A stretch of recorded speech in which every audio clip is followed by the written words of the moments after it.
اللہ نے ان آیات میں اہل ایمان کی اچھی صفات بیان کی ہیں کہ مومن کو کیسا ہونا چاہیے. یہ صفات ہمارے اندر آتی نہیں ہیں. اس کی وجہ کیا ہے؟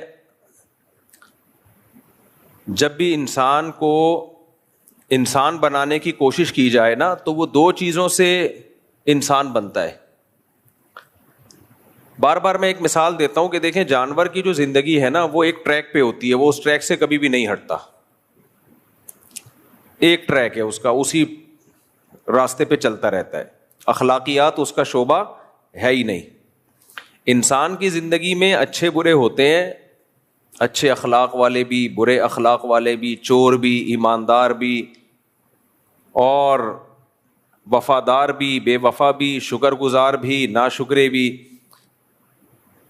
اور انسان جب سے پیدا ہوتا ہے نا اسی وقت سے خواہشات سے لڑنا شروع ہو جاتا ہے. وہ جب سے پیدا ہوتا ہے, جب تک وہ ماں کے پیٹ میں ہوتا ہے اس کی کوئی خواہش نہیں ہوتی.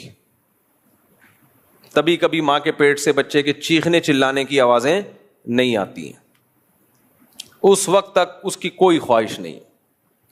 جیسے ہی وہ مارکیٹ میں آیا, دنیا کی مارکیٹ میں آیا, وہ کیسا چیخنا شروع کرتا ہے نا, وہ وہیں سے رونا شروع کر دیتا ہے. پھر اسی وقت اس کو چپ کرانے کی کوشش کی جاتی ہے.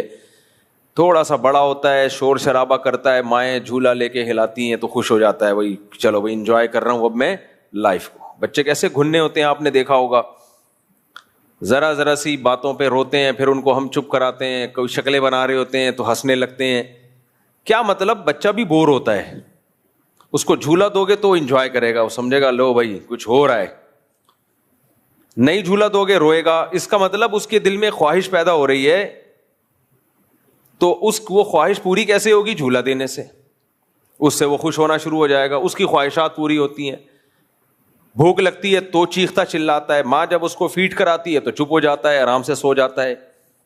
اسی طرح بچے کی جب نیند پوری نہیں ہوتی چڑچڑا ہو جاتا ہے کیونکہ اس کو نیند آ رہی ہوتی ہے. تو دیکھو اسی وقت سے انسان میں کیا پیدا ہو گئی؟ خواہشات. اب جب تک وہ بالغ نہیں ہوتا نا, یا بالغ کا لفظ بھی بالغ بھی دیر سے, جب تک جس کو فقہ کی اصطلاح میں کہتے ہیں صبی ممیز. صبی کہتے ہیں بچے کو, ممیز کہتے ہیں وہ بچہ جس میں اچھے اور برے کی کچھ تمیز پیدا ہو جائے, جس کی عمر قرآن و سنت میں غور و فکر کر کے حضرات فقہاء نے بیان کی ہے 7 سال کی عمر میں. نارمل بچوں میں 7 سال میں اچھے اور برے کی تمیز پیدا ہو جاتی ہو, تو اس سے بھی پہلے جاتی ہے, لیکن ایک ایسی تمیز جس کی بیس پہ ان کو ہم سمجھا سکتے ہیں, سختی کر سکتے ہیں کہ یہ غلط ہے, یہ مت کرو. اس سے پہلے تو سختی بنتی نہیں ہے نا. تو جب تک اس کے اندر یہ تمیز پیدا نہیں ہوتی, اس کی جو خواہشات اس کے دل میں پیدا ہوتی ہیں وہ اچھی بری نہیں ہوتی, وہ اس کی نیچر کا حصہ ہے. اس میں وہ جانوروں کی طرح ہی ہوتا ہے. بھوک لگے گی تو روئے گا, تو ظاہر ہے, اور کیا کرے گا؟ بھوک لگ کے رونا یہ ٹھیک بات ہے نا, بالکل اس کا دل چاہ رہا ہے رونے کا تو روئے بھائی. اسی سے تو پتہ چلتا ہے کہ اس کو بھوک لگ رہی ہے. اگر روئے گا نہیں تو ماں کو پتہ کیسے چلے گا؟ لیکن آہستہ آہستہ آہستہ جو اللہ نے اس کا دماغ انسانوں والا بنایا نا, جانوروں والا تو ہے نہیں, آہستہ آہستہ اس کے اندر ذہانت پیدا ہونا شروع ہوتی ہے. پہلے تو یہ ہوتا تھا بھوک لگتی ہے بس دودھ چاہیے مجھے, روٹی چاہیے, پیٹ بھر گیا, اب اس کو مزید کچھ نہیں چاہیے. اب تھوڑا تھوڑا جب وہ سمجھدار ہوتا ہے تو اس کا کھلونا بھی مجھے چاہیے, سمجھ رہے, اس کا پراٹھا بھی مجھے چاہیے. اس کو کچھ نہیں دو, سب کس کو دے دو. دیکھا ہوگا بچوں میں جیلیسی پیدا ہونا شروع ہو جاتی ہے, تو بہت بچپن میں ہی شروع ہو جاتی ہے یہ. اب کیا ہوتا ہے کہ اگر ان کی تربیت نہ کی جائے, ان کو ایسے ہی چھوڑ دیا جائے, تو وہ انسان کے بچے کم, ڈنکی کے بچے, مجھے گدھے کا بچہ کہنا اچھا نہیں لگ رہا نا, یعنی بڑے ہو کر پھر ماں باپ ان کو تانا دیتے ہیں گدھے کے بچے, گدھے کی اولاد, الو کے پٹھے. حالانکہ وہ آپ ہی کے ہوتے ہیں, جو بھی ہوتے ہیں کس کے ہوتے ہیں؟ آپ کے ہوتے ہیں, لیکن آپ ان کو لقب کیا دیتے ہو؟ الو کے پٹھے ہو. اس کا مطلب یہ نہیں ہوتا اپنے آپ کو الو کہنا, مطلب یہ کہ ہو تو میری اولاد, لیکن دیکھنے میں کیا ہو, حرکتیں تمہاری ایسے جیسے الو کے پٹھے ہو تم. گدھے کی اولاد ہو تم. تو یہ کیوں کہا جاتا ہے؟ بھائی اس کے اندر ایثار نہیں ہے, قربانی کا جذبہ نہیں آ رہا, وہ سب کو سب سے لینا چاہ رہا ہے. بعض دفعہ بڑا چھوٹے پہ ظلم کرنا شروع کر دیتا ہے, بلا وجہ اپنی دھونس جمانا شروع کر دیتا ہے, چھوٹا بڑے کو رسپیکٹ نہیں دے رہا ہوتا, وغیرہ وغیرہ. یہ ساری اخلاقی برائیاں تھوڑا سا بچہ سمجھدار ہو اس کے اندر یہ پیدا ہونا شروع ہو جاتی ہیں. اس وقت سے اس کو دو قسم کی گائیڈنس کی ضرورت شروع ہو جاتی ہے. دو قسم کی گائیڈنس. ایک گائیڈنس جس کو عربی میں کہتے ہیں اراءۃ الطریق, اور ایک جس کو عربی میں اصطلاح میں کہتے ہیں ایصال الی المطلوب. یہ کیا مطلب ہے اس کا؟ دیکھو, جب ہم اللہ سے دعا مانگتے ہیں اہدنا الصراط المستقیم, اے اللہ تو ہمیں سیدھے راستے پہ چلا, تو اس کا کیا مطلب ہے سیدھے راستے پہ چلا؟ اس کا مطلب یہ بھی بیان کیا گیا ہے سیدھا راستہ ہمیں تو دکھا, کیونکہ کافر کے پاس سیدھا راستہ نہیں ہے. جب راستے کا اس کو سیدھے راستے کا پتہ ہی نہیں ہے تو چلے گا کیسے؟ اور دوسرا مطلب اس کا یہ کہ اللہ سیدھا راستہ دکھا بھی اور سیدھے راستے پہ چلا بھی. خالی سیدھا راستہ دیکھ لینا کافی نہیں ہے. لوگوں کو پتہ ہے نماز فرض ہے, اللہ کی عبادت فرض ہے, تو کتنے لوگ پڑھتے ہیں, بہت سو کو تو پتہ ہی نہیں کہ کیا فرض ہے, کیا لازم ہے, کیا حلال ہے, کیا حرام ہے, جوا کھیل رہے ہیں. ایک سنگر نے مجھے بتایا کہ میں گانے بجا کے پیسے کمایا کرتا تھا, ڈانس ماس کر کے. تو میں نے کہا, جب وہ توبہ طائب کر لی, میں نے کہا یہ تو حرام ہے, تمہیں پتہ نہیں تھا؟ کہہ رہے ہیں ہمیں تو نہیں پتا تھا یہ ناجائز ہے. وہ ایسے خاندان میں پیدا ہوئے, ان کو یہی نہیں پتا کہ یہ کیا ہے. تو میں نے کہا پھر چھوڑا کیوں؟ پھر انہیں ایک دو واقعات سنائے کہ کچھ ایسی چیزیں ہونے لگی تھی جو مجھے لگتا تھا کہ یہ حیا اور غیرت کے خلاف ہیں. تو کہہ رہے ہیں پھر مجھے خیال آیا یہ لائن ٹھیک نہیں ہے. لیکن وہ موسیقی کے آلات بھی, گار میں سنگر ڈسٹن بھی چل رہا ہے, اور کہ وہ سمجھ رہے ہیں کہ یہ پاکیزہ کمائی ہے, اس سے حج پہ جانا چاہیے ہمیں. تو گمراہی کہاں سے آتی ہے؟ آپ کو یہی نہ پتا ہو کہ صحیح کیا ہے اور غلط کیا ہے, اس سے بھی گمراہی آتی ہے. دوسرا گمراہی صحیح کا پتہ ہے لیکن آپ چل نہیں رہے. شرابی کو پتہ ہے کہ شراب بری چیز ہے لیکن چھوڑ دیتا ہے کیا؟ ہیروئن کو پتہ ہے ہیروئن کیا ہے, بری چیز ہے, بیڑا غرق کر دے گی میرا, لیکن پھر بھی پی رہے ہیں. تو گائیڈنس یا ہدایت میں دو چیزیں ہوتی ہیں, اراءۃ الطریق, کسی کو سیدھا راستہ دکھا دینا. تبھی تو قرآن کی بعض آیتوں میں بظاہر ٹکراؤ معلوم ہوتا ہے. ایک طرف قرآن کہتا ہے دعا اللہ سے مانگا کرو, اہدنا الصراط المستقیم, اے اللہ تو ہمیں سیدھے راستے پہ چلا, یعنی ہدایت دے تو ہمیں. اور ایک طرف قرآن کہتا ہے وَہَدَيْنَاهُ النَّجْدَيْنِ, میں نے دونوں راستے کی ہدایت تمہیں دے دی ہے, سیدھا راستے کی ہدایت بھی, برے راستے کی ہدایت بھی.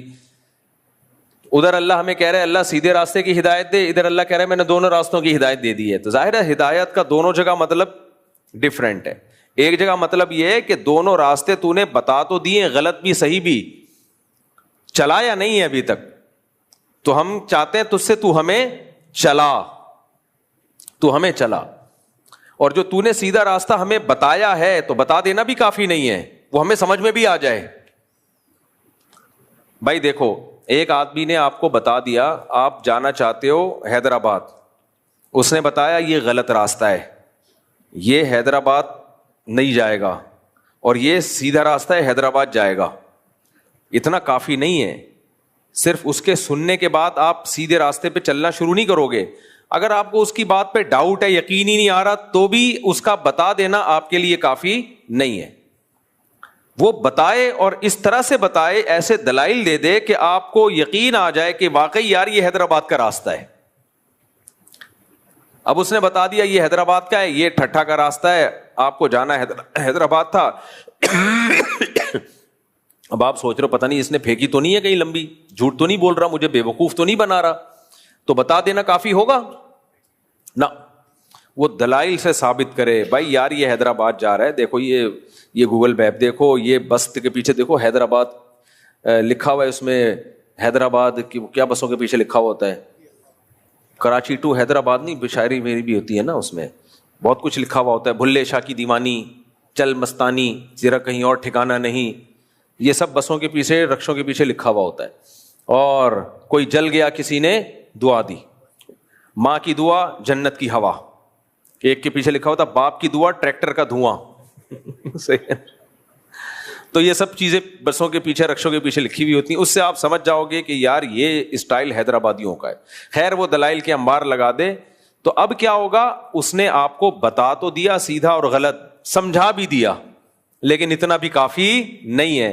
حیدرآباد کا راستہ پتہ چلنے سے تھوڑی حیدرآباد چلے جاؤ گے. جب تک آپ کے پاس چلنے کے لیے کوئی گاڑی نہیں ہوگی, کوئی بائک نہیں ہوگی, کوئی بس نہیں ہوگی یا کرایہ نہیں ہوگا. تو اس نے کیا کیا, کرایہ دے کے بس میں بٹھا کے بس کو چلتا کر دیا. اب ہم کہیں گے اس نے سیدھا راستہ بتایا بھی, اس کا صحیح ہونا ثابت بھی کیا اور اس پہ چلا بھی دیا.